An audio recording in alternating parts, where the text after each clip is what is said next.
நம்முடைய கர்த்தராகிய இயேசு கிறிஸ்துவின் பரிசுத்த நாமத்துக்கு கோடி கோடி கோடி கோடி சோத்திர துதி கன மகிமைகளை ஏறெடுக்கிறேன். நீங்களாம் கர்த்தருக்குள் சந்தோஷமா இருப்பீங்க நான் விசுவாசிக்கிறேன். இருபுறம் கருக்குள்ள பட்டயமுடையவர், அதுனா அதிகாரமுடையவர். அவர் சொல்லாகும் கட்டளையிட நிற்கும்.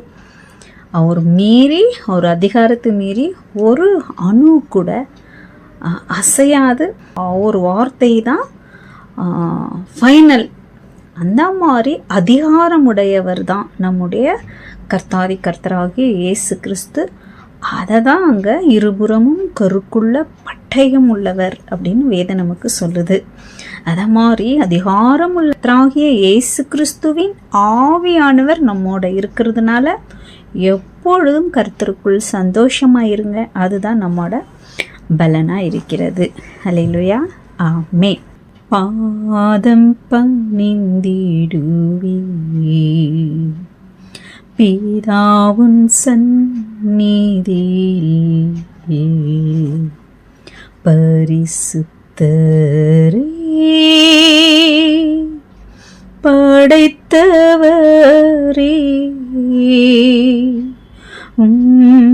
பாதம் வீழுவதே எந்தன் சுகமே. பாதம் பணிந்திடுவே பிதா சந்நிதியில், ஒவ்வொரு நாளும் ஒரு நொடி பொழுதும் உம்மை நினைப்பதே எந்தன் சுகமே. இயேசுவே நேசரே, நீரின்றி எனக்கு இன்பம் ஏதையா. பாதம் பணிந்திடுவே பிதா சந்நிதியில், நீர் செய்த நன்மைகள் எண்ணி முடியாது. உந்தன் கிருபைக்கோ ஈடு இணை ஏது. இயேசுவே நேசரே, நீரின்றி எனக்கு வாழ்வு ஏதையா. பாதம் பணிந்திடுவே பிதா சந்நிதியில், பரிசுத்தரே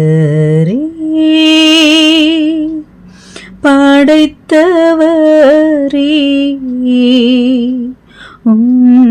பாதம் வீழுவதே எந்தன் சுகமே. பாதம் பணிந்திடுவே பிதா சந்நிதியில். அல்லேலூயா, ஆமென். நம்ம ஏசப்பா பாதத்தில் விழுந்து அவர் ஆராதிக்கும் போது நமக்கு இருக்கிற வேதனை, கஷ்டம், கவலைகள் எல்லாம் மறந்து இல்லைங்களா, வியாதியில் சுகத்தையும், வறுமையில் ஐஸ்வர்யத்தையும், தனிமையில் துணையும், துக்கத்தில் ஆறுதலும், மீறுதலில் நமக்கு கிருபையாய் மன்னிக்கிறவரும், அதுக்கேற்ற தண்டனை தராமல் அவருடைய தயவு நம்மளை அணைக்கிறதும், அது மாதிரி ஒவ்வொன்றும் அவர் செய்கிற நன்மைகள் எண்ணி முடியாதது, விவரித்து சொல்லி துதிக்க முடியாதது. இவ்வளோ துதிகன மகிமை சோத்திரங்கள் நம்ம அப்பாவுக்கு எடுத்தாலும், நம்ம உடம்புல இருக்கிற நாடி நரம்புகள் இரத்தங்கள் எல்லாம் கர்த்தருக்காக ஜீவனை கொடுத்தாலும் எப்படி சொல்கிறது தெரியல. அவ்வளோ நல்லவரும், ரொம்ப ரொம்ப நல்லவரும், நம்மளை உண்மையாக நேசிக்கிறவருமாகிய நம்ம ஏசப்பாவை எப்படி புகழ்ந்தாலும் அதுக்கு ஒரு நாவும் வருடங்களும் பத்தாது. அதுக்காக ஆவியானவர் கோடி கோடி சோத்திர துதி கன மகிமைகளை ஏறெடுக்கிறேன். நம்ம வேத தியானத்துக்குள்ளே போகலாம். ஆவியானவர் நமக்கு மகிமையான வேத ரகசியங்களை நமக்கு சொல்லி கொடுத்துட்டு வந்துன்னு இருக்காங்க. நம்ம 7 சபைகளை குறித்து தியானிச்சுட்டு வந்துன்னு இருக்கோம். அதில் முதல் சபையை நம்ம ஆவியானவர் நம்மளுக்கு அழகாக சொல்லி கொடுத்தாங்க இல்லைங்களா? ஆமாம், ஒவ்வொரு சபைக்கும் கர்த்தர் முன்னாடி அவங்க செய்கிற நன்மைகளையும், கர்த்தருக்கு செய்கிற ஊழியத்தையும், விசுவாசத்தையும், உபத்திரத்தில் கர்த்தரை நேசிக்கிறதையும், கர்த்தருக்காக பாடுகளை சகிக்கிறதையும் முன்னாடியே சொல்கிறாங்க. அதில் எல்லாவற்றிலும் நீங்கள் எனக்கு உண்மையாக இருக்கிறீங்க, அதெல்லாவற்றையும் நான் மறக்கலை, நான் பார்க்குறேன், ஆனால் ஆதி அன்பு இல்லை அப்படி சொல்லி கர்த்தர் சில காரியங்களை நமக்கு சொல்லி கொடுத்தாங்க இல்லைங்களா? ஆமாம், அதனால் ஆவியானவர் கோடி கோடி சோத்திர துதி கன மகிமைகளை ஏறெடுக்கிறேன். நான் ஒவ்வொரு வாட்டியும் வேதத்தை வாசிக்கும் போது ஒரு குறைகள் காணப்படுது. ஒவ்வொரு 7 சபைகளில் ஒரு சபையாக நம்ம இருப்போம் அப்படி இல்லைங்களா? எப்போ வாசித்தாலும் ஒரு குறைகள், ஒரு சபையாக ஒரு குறையாக ஆவியானவர் காமிக்கிறாங்க. இது காமிக்கிறது நம்மளை குற்றப்படுத்த இல்லை, கர்த்தர் நம்மளை நேசிக்கிறதுனால. அல்லேலூயா, ஆமென். அதுக்காக ஆவியானவருக்கு நான் கோடி கோடி சோத்திர துதி கன மகிமைகளை ஏறெடுக்கிறேன். ஆமாங்க, உபத்திரத்தில் மட்டும் நம்ம பொறுமையாக இல்லாமல் மரணம் வரலையும் நம்ம கர்த்தருக்குள் நிலைத்திருக்கணும் அப்படின்னு கர்த்தர் விரும்புகிறாங்க. அதனால தான் கர்த்தர் நமக்கு இது எல்லாத்தையும் வேதத்தில் நம்மளுக்கு சொல்லி கொடுத்துருக்குறாங்க இல்லைங்களா? ஆமென். அதே மாதிரி நம்ம ஆதி அன்பை விடாமல் இருக்கும்போது கர்த்தர் நமக்கு ஜீவ கனியை கொடுக்குறதா ஆவியானவர் நமக்கு சொல்லி வாக்கு கொடுத்தாங்க இல்லைங்களா? அதுக்காக ஆவியானவர் கோடி கோடி சோத்திர துதி கன மகிமைகளை ஏறெடுக்கிறேன். நம்ம இப்போது சபையில் 7 சபைகளில் 2வது சபையை குறித்து நம்ம பார்க்க போகிறோம். ஆவியானவர் துணையோடு நம்ம அதை கவனமாக கேட்போம். அதை கேட்டு அதன்படி நடக்க நம்மளை அர்ப்பணிப்போம். ஆவியானவர் சொன்ன மாதிரி காது உள்ளவன் கேட்க கடவன் அப்படின்னு சொல்லி ஒவ்வொரு சபைக்கும் சொல்கிற மாதிரி நம்ம காதிருந்தும் அதை கேட்காம விடாதபடி நம்ம கவனமாக கேட்க நம்மளை அர்ப்பணிப்போம். அல்லேலூயா, ஆமென். வெளிப்படுத்தல் 2:8 8வது வசனத்தில் நம்ம 2வது சபையாக இருக்கிற சிமிர்னா பற்றி ஆவியானவர் நமக்கு என்ன சொல்லி தராங்க அப்படி பார்க்கலாம். வெளிப்படுத்தல் 2:8 சிமிர்னா சபையின் தூதனுக்கு நீ எழுத வேண்டியது என்னவெனில், முந்தினவரும் பிந்தினவரும் மரித்திருந்து பிழைத்தவருமானவர் சொல்கிறதாவது, உன் கிரியைகளையும் உன் உபத்திரவத்தையும், நீ ஐஸ்வர்யமுள்ளவனாயிருந்தும் உனக்கு இருக்கிற தரித்திரத்தையும், தங்களை யூதர் என்று சொல்லியும் யூதராய் இராமல் சாத்தானுடைய கூட்டமாயிருக்கிறவர்கள் செய்யும் தூஷணத்தையும் அறிந்திருக்கிறேன்.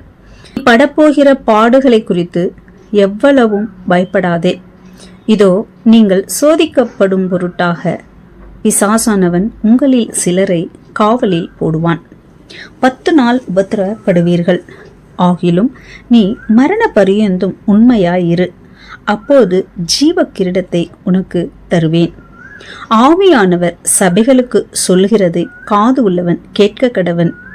ஜெயம் கொள்ளுகிறவன் 2ஆம் மரணத்தினால் சேதப்படுவதில்லை என்றெழுது. அல்லேலூயா, ஆமென். இந்த சிமிர்னா சபையில் கர்த்தர் எந்த குறையும் பார்க்கல, அப்படிதான் நம்மளுக்கு தெரியுது இங்கே இல்லைங்களா? இங்கே நம்ம இது ரகசிய வருகை குத்தி இங்கே பேசுகிறாரு.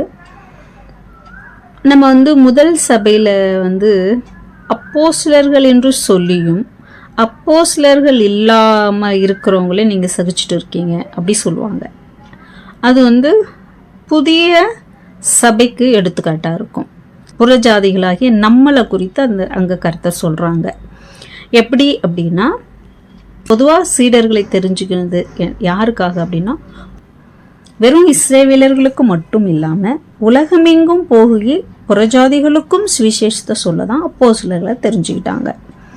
அப்போ அந்த காலத்தில் அப்போஸ்தலர்கள் அப்போஸ்தலர்களாக இல்லாமல் பிழைப்புக்காக ஊழியம் செஞ்சவங்களா இருந்தாங்க அப்படின்றது நம்ம வந்து ஃபஸ்ட்டு சபையில் நம்ம தெரிஞ்சுக்கிட்டோம். இரண்டாவது சபையில் வந்து குறைகளை கர்த்தர் பார்க்கல. யூதர்கள் என்று சொல்லியும் யூதர்கள் அல்லாதவர்கள் சிமிர்னா சபையில் இருக்கிறாங்க. அப்படின்னா இது வந்து வேதத்தின்படி பார்த்தா இஸ்ரவேலர்களுக்காகவே அந்த இரண்டாம் சிமிர்னா சபையை சொல்லப்பட்டிருக்குது. ஆவிக்குரிய விதத்தில் பார்க்காம வேதத்தின்படி மட்டுமே பார்த்தாக்கா அது வந்து இஸ்ரவேலர்களுக்காகவே சொல்லப்பட்டதா இருக்கு. ஏன் அப்படின்னா யூதர்களாய் இல்லாமல் இருந்து பிசாசா இருக்கிறவங்க வந்து யூதர்கள்னு சொல்லிக்கிறாங்க அப்படின்னு சொல்றாரு. அப்போ நம்ம இது ஏசப்பா வந்து ஒரு இடத்துல சொல்லுவாங்க இல்லையா, நம்ம வந்து மத்தேயு 23 அதிகாரத்தில் இது பார்க்குறோம் இல்லைங்களா, அந்த பரிசேயர் சதுசேயர் அவங்க வந்து ஊழியர்கள் தான், யூதர்களுடைய ஊழியர்கள். அவங்கள என்ன பண்ணுறாரு, அந்த அதிகாரம் முழுவதுமே உங்களுக்கு ஐயோ உங்களுக்கு ஐயோ உங்களுக்கு ஐயோ உங்களுக்கு ஐயோன்னு சொல்வார். ஏன்னா அவங்க யூதர்களுடைய போதகர்களாக இருந்தும் அவங்க வந்து எல்லாமே இருக்காங்க. அதனால தான் கர்த்தர் சொல்கிறாரு, அவங்க சொல்கிறத நீங்கள் செய்யுங்க, அவங்க செய்கிறாங்களான்னு பார்க்காதீங்க, அவங்க செய்கையின்படியும் செய்யாதீங்க அப்படின்னு சொல்கிறாங்க இல்லையா. அதை தான் இங்கேயும் சொல்கிறாரு. யூதர்கள் அல்லாதவர்கள் தங்கள் யூதர்ன்னு சொல்லியும் அவங்க பிசாசுகளாக இருக்கிறாங்க அப்படின்னு இங்கே சொல்கிறாங்க.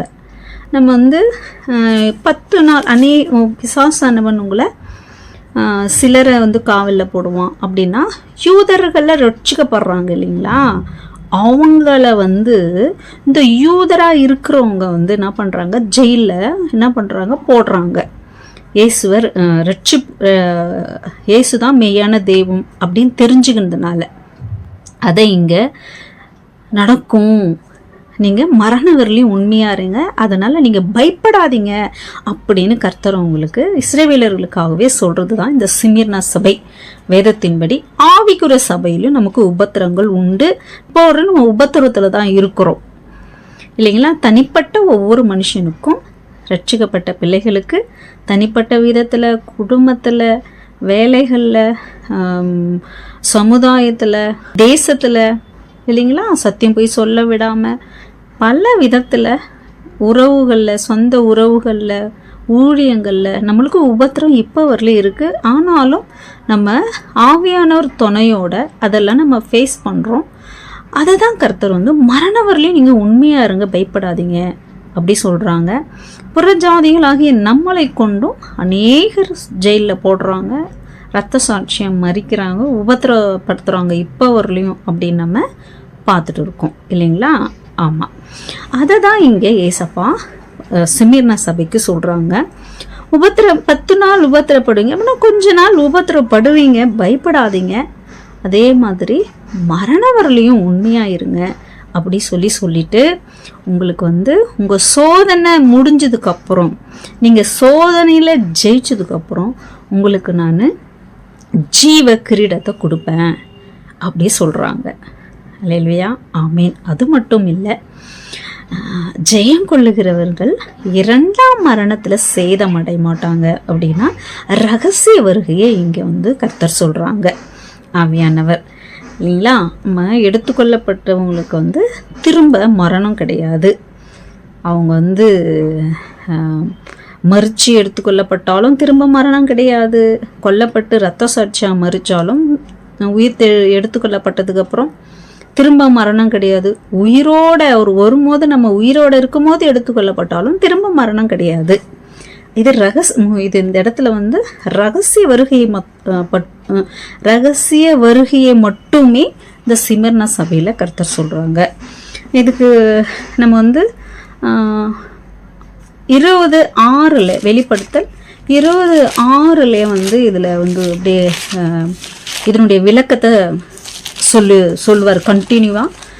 இவங்களுக்கு வந்து அங்கே வந்து முடியும் பாருங்கள். வெளிப்படுத்தல் 20:6 நீங்கள் 4 படித்தாலே இது வந்து எடுத்துக்கொள்ளப்பட்டவங்க அவங்கள பற்றியும், எடுத்துக்கொள்ளப்பட்டவங்களுக்கு கர்த்தர் என்ன சொல்கிறாருன்றதை பற்றியும் 4 to 6 வரலையுமே இருக்கும். வெளிப்படுத்தல் 20:4, அன்றியும் நான் சிங்காசனங்களை கண்டேன், அவைகளின் மேல் உட்கார்ந்திருந்தார்கள், நியாய தீர்ப்பு கொடுக்கும்படி அவர்களுக்கு அதிகாரம் அளிக்கப்பட்டது. இயேசுவை பற்றிய சாட்சி நிமித்தமும் தேவனுடைய வசனத்தின் நிமித்தமும் சிரசேதம் பண்ணப்பட்டவர்களுடைய ஆத்துமாக்களை மிருகத்தையாவது அதன் சொரூபத்தையாவது வணங்காமலும் தங்கள் நெற்றிகளில் தரித்து கொள்ளாமலும் இருந்தவர்களையும் கண்டேன். அவர்கள் உயிர்த்து கிறிஸ்துவுடனே 1000 வருஷம் அரசாண்டார்கள். மரணமடைந்த மற்றவர்கள் அந்த 1000 வருஷம் முடியும் அளவும் உயிரடையவில்லை. இதுவே முதலாம் உயிர்த்தெழுதல். முதலாம் உயிர்த்தெழுதலுக்கு பங்குள்ளவன் பாக்கியவானும் பரிசுத்தவானுமாயிருக்கிறான். இவர்கள் மேல் 2ஆம் மரணத்திற்கு அதிகாரம் இல்லை. சிமினா சபை சொல்றாரு இல்லையா, உங்களுக்கு 2ஆம் மரணத்துக்கு அதிகாரம் இல்லைன்னு இதையே இங்க சொல்றாரு பாருங்க. இவர்கள் மேல் 2ஆம் மரணத்துக்கு அதிகாரம் இல்லை.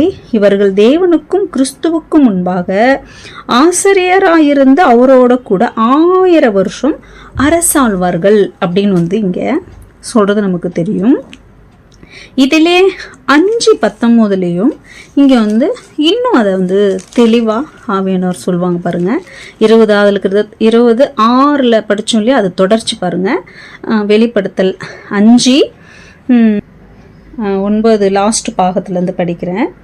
சகல கோத்திரங்களிலும் பாஷ்யக்காரரிலும் ஜனங்களிலும் ஜாதிகளிலும் இருந்து எங்கள் தேவனுக்கென்று உம்முடைய இரத்தத்தாலே மீட்டுக்கொண்டு எங்கள் தேவனுக்கு முன்பாக எங்களை ராஜாக்களும் ஆசாரியர்களும் ஆக்கினீர், நாங்கள் பூமியிலே அரசாளுவோம் என்று புதிய பாட்டை பாடினார்கள். இது எல்லாமே எடுத்துக்கொள்ளப்பட்ட இரகசிய வருகையிலிருந்து எடுத்துக்கொள்ளப்பட்டு பரலோகத்தில் அவங்க சிங்காசனத்தில் உட்காந்து கர்த்தரை போல அவங்க நியாயம் செய்யறதையும் அவங்களுக்கு 2வது மரணம் இல்லைன்றதையும் இங்கே தெளிவாக இங்கே சொல்கிறாங்க. இது யாருக்கு பொதுவாக சிமிர்னா சபை அப்படின்னா முழுதுமே இஸ்ரவேலர்களுக்காகவே கொடுக்கப்பட்ட 2வது சபை இது. ஏன்னா அவங்க என்ன பண்ணுறாங்க, இயேசுதான் ரட்சகர் மெஸ்ஸியா அப்படின்னு தெரிஞ்சுக்கிறாங்க. அவங்கள அந்த யூதர்களை தான் ஒரு பேய்கள் பிசாசுகள்னு சொல்றாரு. அவர்கள் யூதர்களா இருந்தும் யூதர்கள் அல்லாத பிசாச சொல்லல, கர்த்தர தேவன் தெரிஞ்சுக்காத யூதர்களை தான் அங்க பிசாசுகள்னு கர்த்தர் சொல்றாரு. நம்ம ஏசப்பா 100க்கு 100 யூதரா, உண்மையான யூதரா பிறந்து வாழ்ந்து மரித்தாங்க. கடைசி வரலையும் தன்னை ஒரு உண்மையான நியாய பிரமாணத்தின் வேதத்தின்படியே மோசே சொன்ன உண்மையான ஒரு யூதன்படியே வாழ்ந்தாங்க ஏசப்பா. அல்லேலூயா, ஆமீன். அத மாதிரி இல்லாதவங்களை குறித்து தான் கர்த்தர் இங்க சொல்றாரு. இஸ்ரவேலர்களை குறித்து இங்க சொல்லப்படுது.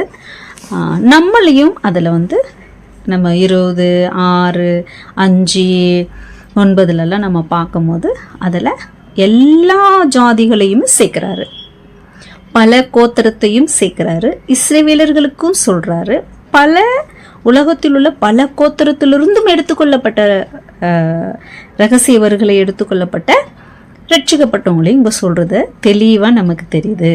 அல்லேலூயா, ஆமென். முதலாம் எடுத்துக்கொள்ளப்படுதல், அதாவது ரகசிய வருகையில் எடுத்துக்கொள்ளப்படுறவங்க பாக்கியவான்கள். அல்லேலூயா, ஆமென். அதை நம்ம இன்னும் இங்கே யாக்கோபு கூட சொல்லுவாங்க. நீங்கள் யாக்கோபு படிச்சீங்கன்னா தெரியும். யாக்கோபில் யாக்கோபு 1:12 பாருங்க, சரி இங்கே தெளிவாக சொல்வார் பாருங்க. யாக்கோபு சொல்வாரு, சோதனையை சகிக்கிற மனுஷன் பாக்கியவான், அவன் உத்தமன் என்று விளங்கின பின்பு கர்த்தர் தம்மிடத்தில் அன்பு கூறுகிறவர்களுக்கு வாக்குத்தத்தம் பண்ணின ஜீவ கிரீடத்தை பெறுவான். அங்க வெளிப்படுத்தல் 2 என்ன சொல்றாரு, நீ சோதனையை சகித்து ஜெயம் பெற்றாக்கா நான் உனக்கு ஜீவ கிரீடத்தை தருவேன் அப்படின்னு சொன்னாங்க இல்லையா. அதே யாக்கோபு இங்க சொல்றாரு, நீ சோதனை, யாக்கோபு 1:12 நீ சோதிக்கப்பட்டு உத்தமனென்று விளங்கின பின்பு தேவன் உனக்கு ஜீவ கிரீடத்தை கொடுப்பாரு அப்படின்னு யாக்கோபும் இங்க சொல்றாரு. அல்லேலூயா, ஆமீன். அது மாதிரி யாக்கோபும் முன்னமே சொல்லியிருக்குது நமக்கு தெரியுது. இந்த மாதிரி தான் கர்த்தர் வந்து 2ஆம் சபைகளை குறித்து கர்த்தர் இங்கே சொல்லி கொடுத்துருக்குறாங்க. அப்போ நம்ம வந்து மரண பரியந்தம் நம்ம உண்மையாக இருக்கும் போது ஜீவ கிரீடம் நமக்கு கொடுக்குறாங்க. அந்த ஜீவ கிரீடம்ன்றது என்ன அப்படின்னா, ஜீவ கனி மாதிரி ஜீவ கிரீடம் அப்படின்னா, ஜீவக்கனி வந்து நம்மளுக்கு மரணம் வராது இல்லைங்களா. வெறும் மரணம் வராதுக்கு மட்டும் இல்லை, அதுதான் புஷ்டி நமக்கு, அதுதான் அழகு, அதுதான் ஞானம், அதுதான் ஐஸ்வர்யம், அதுதான் அதிகாரம், அதுதான் நம்மளுக்கு நிரந்தரம். எல்லாமே இந்த 12 கனிகள்ன்றது ஒவ்வொன்று, அது ஒரு ஒரு பழத்தையும் அந்த இலைகளையும் நம்ம சாப்பிடும் போது நம்மளுக்கு அது ஒன்றும் தலையிலேருந்து கால் வரலையும் அது வந்து நம்மளுக்கு ஒவ்வொன்றும் அதுதான், அது நிரந்தரமாக இருக்கும். அதே மாதிரி தான் அந்த ஜீவ கிரீடம்ன்றது கூட, கிரீடம் இல்லை ஜீவ கிரீடம் அப்படின்னா நிரந்தரமாக இருக்கும். அந்த போஸ்ட்டு, அந்த அதிகார ஆளுமை வந்து அவங்கக்கிட்ட இருந்து மாறாது, அவங்களுக்கு நிரந்தரமாக அது இருக்கும் அப்படின்றது வந்து நமக்கு தெரியுது. அல்லேலூயா, ஆமீன். அப்போ வந்து இந்த 2வது சபையாக இருக்கிற சிமிர்னா கிட்ட கர்த்தர் வந்து எந்த குறையும் பார்க்கல. ஆனால் அவங்க பாடுபடுறாங்கன்னு தெரியுது. குறைகள் இல்லை, ஆனால் பாடுபடுறாங்க. உபத்திரவ காலத்தில் இஸ்ரவேலர் இருப்பாங்க. கர்த்தர் வந்து உபத்திரவ காலத்தில் ரட்சிக்கப்படுறாங்க இல்லையா, அவங்கள குறித்து சொல்கிறாரு இங்கே. ரகசிய வருகையில் ரட்சிக்கப்பட்டவங்களையும் கர்த்தர் என்ன பண்ணுறாங்க, எடுத்துக்கிறாங்க இஸ்ரவேலரில் இருந்தும் கூட. ஆனால் உபத்திரவ நாட்களில் வந்து இஸ்ரவேலர் எல்லாருமே ரட்சிக்கப்படுவாங்க. இப்போ நம்ம உபத்திரப்படுறோம் இல்லையா, அது வந்து ஆவிக்குரிய விதத்தில் சிமிர்னாவில் நம்மளை குறித்து போட்டிருக்கு. வேதத்தின்படி இஸ்ரவேலர்களை குறித்தும் இங்கே நம்ம வந்து 2 விதத்தையும் ஆவியானவர் நமக்கு கற்றுக் கொடுக்குறாங்க. இப்போ நமக்கு கூட தானே உபத்திரம் இருக்குது. அப்போ இது உபத்திரவ காலமா, 7 வருஷம் உபத்திரவ காலமா? இல்லை இல்லை. ஆனால் நம்ம உபத்திரவப்படுறோம்ல, ரட்சிக்கப்பட்ட நாள்லேருந்து நம்ம மறிக்கிறவர்களுமே நமக்கு உபத்திரவம் இருக்குது இல்லையா. உலகத்தில் உங்களுக்கு உபத்திரவம் உண்டு, திடன் கொள்ளுங்கள், நான் உலகத்தை ஜெயித்தேன்னு சொல்கிறாரு. அப்படின்னா என்ன, நம்ம மரணவர்களுமே நமக்கு உபத்திரவம் உண்டு. தேவனுடைய பிள்ளைகளுக்கு ரட்சிக்கப்பட்டு உண்மையாய் கர்த்தருக்குள் இருக்கிறவங்களுக்கு கட்டாயம் நம்ம மரண வரையிலும் ஒரு விதத்தில் ஒரு காலகட்டத்தில் நமக்கு உபத்திரம் உண்டு. ஆனாலும் நம்ம அதில் பயப்படாமல் திடனாக இருந்து கர்த்தரை விட்டு விலகாமல் கர்த்தருக்குள் இருக்கும்போது, ஜெயம் பெறும்போது, ரகசிய வருகையில் நம்ம எடுத்துக்கொள்ளப்படுவோம். நமக்கு பரலோகத்தில் ஜீவ கிரீடம் கிடைக்கும். அல்லேலூயா, ஆமீன். வெறும் ரத்தம் சிந்தி மறிக்கிறது மட்டும்தான் உபத்திரவம் கிடையாது. ஆத்மீகத்தில் நமக்கு உபத்திரவங்கள் உண்டு. அதனால் வந்து நம்ம வந்து அதை வந்து விசுவாசத்தினாலும் தேவ அன்பில் நம்ம அதை உணர்ந்து அதை நம்ம வந்து கர்த்தருக்குள்ளாக ஜெயிக்கணும், ஜெயம் பெறணும். எல்லா சோதனையும் வரலாம். அதை சில நேரத்தில் கர்த்தரும் அனுமதிப்பாங்க, சில நேரத்தில் பிசாசும் கொண்டு, ஒரு நேரத்தில் நம்ம சுய விருப்பத்திலையும் நடக்கும் அது. ஆனால் உபத்திரம் சோதிக்கப்படுறது தப்பு இல்லை, அதில் ஜெயம் பெறுறது தான் நம்மளுக்கு முக்கியம். இங்கே ஒளிவு மறைவு இல்லாமல் நம்ம இருதயத்தையும் உள்ள இருதயத்தையும் இப்படி வெளிப்படையாக கர்த்தர்கிட்ட நம்ம பலவீனத்தை எடுத்து சொல்லும் போது கர்த்தர் நம்மளுக்கு ஆவியானவர் அதிலிருந்து நமக்கு பூர்ண ஜெயத்தையும் பலத்தையும் கொடுப்பாங்க. அல்லேலூயா, ஆமீன். எந்த இடத்திலும் நம்மளை தோற்று போக விடாமல் எல்லாவற்றிலும் அவரை போலவே ஜெயத்தை பெற்றுக்கொள்ள ஆவியானவர் நமக்கு கிருபை செய்வாராக. அல்லேலூயா, ஆமீன். நம்ம வந்து உங்களுக்கு வந்து நம்ம தப்பே செய்யலை, நமக்கு ஏன் இந்த உபத்திரம் அப்படின்னு நினைக்கிறீங்களா? கர்த்தர் நம்மளை புடமிடுறாங்க. எதுக்காக? ஜீவ கிரீடத்தை நமக்கு கொடுக்க, பரலோகத்தில் நித்தியமான அந்த ஆளுமையை நமக்கு கொடுக்க, பூமியில் அரசால ஆசாரியர்களாய் கர்த்தர் முன்பாக இருக்க ஏசப்பா நம்மளுக்கு கொடுக்குற ஒரு அந்த புடமிடுதல் தான். அதனால் நீங்கள் எதுக்கும் பயப்படாதீங்க, கர்த்தருக்குள் சந்தோஷமாக இருங்க. ஆவியானவர் நம்ம கூட இருந்து அந்த சோதனையில் எல்லாவற்றிலிருந்து நம்மளை பலப்படுத்தி ஜெயத்தை கொடுப்பாங்க. அல்லேலூயா, ஆமேன். நம்ம வந்து 3வது சபையில் இன்னும் ஆவியானவர் நமக்கு என்ன சொல்லித்தராங்க அப்படின்னு சொல்லிட்டு நம்ம ஜெபத்தோட காத்திருக்கலாம். 7 சபைகளில் ஒரு சபையை நம்ம இருக்கிறோம் அப்படின்றத வெளியில் சொல்லணும்னு அவசியம் இல்லை. நம்மளே நம்ம சோதித்தறிந்து அதில் நம்ம சரிப்படுத்த ஆவியானவர் நமக்கு பலன் செய்வாராக. ஆமேன். ஏசப்பா வாசற்படியில் நின்றுட்டுருக்காங்க. எப்போ தட்டுவாங்கன்னு தெரியாது. அவர் தட்டும் போது நம்ம திறக்க ஆயத்தமாக இருக்கணும். மற்றவங்களையும் நம்ம ஆயத்தப்படுத்துவோம். அல்லேலூயா. ஆமேன். நம்முடைய கர்த்தராகிய இயேசு கிறிஸ்துவின் கிருபை, தேவனுடைய அன்பு, பரிசுத்த ஆவியானவரின் ஐக்கியம், சந்தோஷம், சமாதானம் நம்மோட தேவ பிள்ளைகளோட ஏசப்பா வரவர்களையும் இருப்பதாக. ஆமேன்.